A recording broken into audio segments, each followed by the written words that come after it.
Hey, Dreammates here. Welcome to the channel that is everything Xbox Game Pass. Today we're doing a final review for Weird West. I've decided I'm just gonna conclude the game where I'm at and not go back for any further achievements.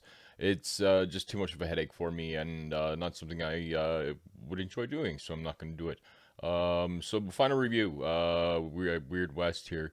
I'm gonna go through my structure of how I scored the game, and then we'll go about scoring Weird West here. So category number one is continuous challenge. It has to have a continuous challenge all the way throughout the game to make it enjoyable to me to drive me forward.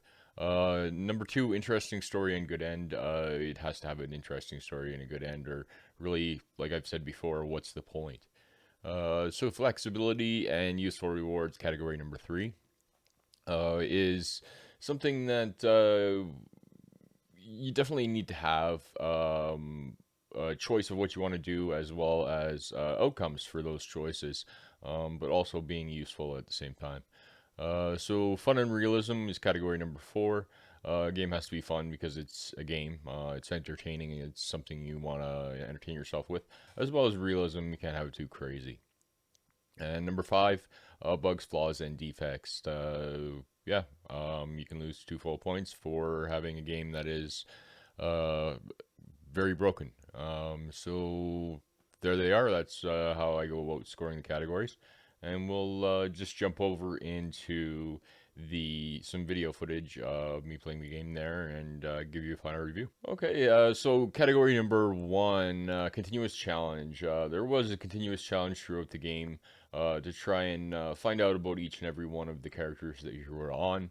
But they did present you with challenges, but then they would take them away when you switch characters. You didn't have any more of those challenges to go, so it was very character specific, and you'd have to spend forever to just finish one character to continue on to the next one. Like it would just be an insane amount of time to be able to actually get through this game here to do it. Being stopped a couple of times, 5 times or 4 times along the way, I'm gonna give a 1.5 out of 2 points in this category. Number two, interesting story and good end. Interesting story, good end. They did have an interesting story. Did have a good end, and followed a way through. So 2 full points in that category. Uh, Number three, flexibility and useful rewards. There was a certain amount of flexibility and a certain amount of useful rewards. However, useful rewards were very hidden behind the game mechanics of taking your gold away on each character. So useful rewards were there, but they were unattainable in a lot of cases. So yeah, you're gonna get 1.5 out of 10 in this category as well there. So 1.5 out of 10. Category number four, fun and realism. The game was fun and it didn't have a certain amount of realism. I mean, there was mythological creatures and a little bit of everything thrown in there. But it did actually was based off of a tribe of Native America. So yeah, there was a certain amount of realism. So two full points in this category. And category number five is they're gonna lose all of the points completely. They're getting absolutely nothing for this category. There was rubber banding, things floating in the air, being thrown off the map, being going through the map, unable to load zones, loading zones twice on top of each other. Oh boy, oh boy. Okay, I gotta keep thinking here. Glitching through walls, having furniture make your character stuck when other characters put pieces back. Uh, uh, Things blowing up at the wrong times. NPCs disappearing. NPCs attacking you for no reason. Entire towns attacking you for no reason. Oh boy, like there's just like layers and layers and layers of bugs in this game. That's why I've said it was alpha. To me, this game is alpha.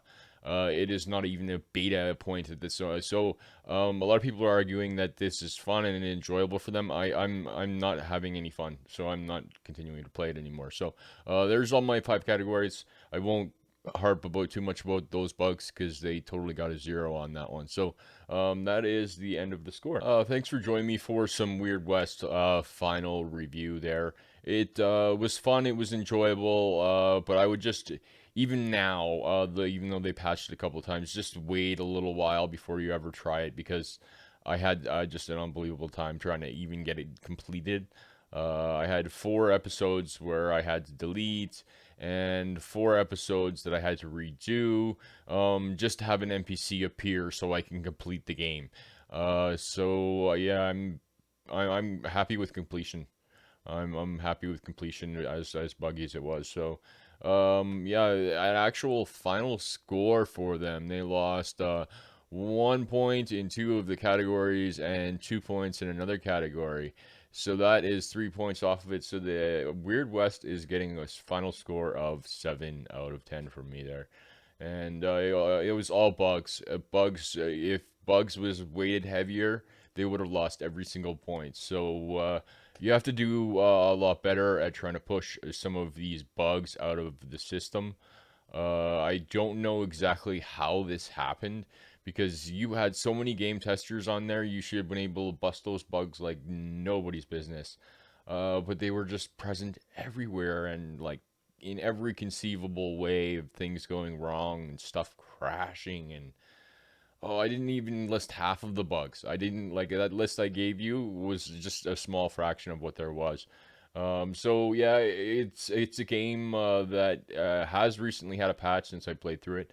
But I can't speak as to how good that patch might be. I did read on here on Reddit that it in fact made things a little bit more worse, which happens when it's an alpha game, not when it's beta or ready for release. So this game was just like a full year early, and they had all of us as players become their playtesters for them. And thanks for joining me. If there is anything you saw you liked about the video, to give it a thumbs up there. And if you really liked it, hit the subscribe button. However, reminding you, until next time, take care of yourself, your friends, and your family. Take care.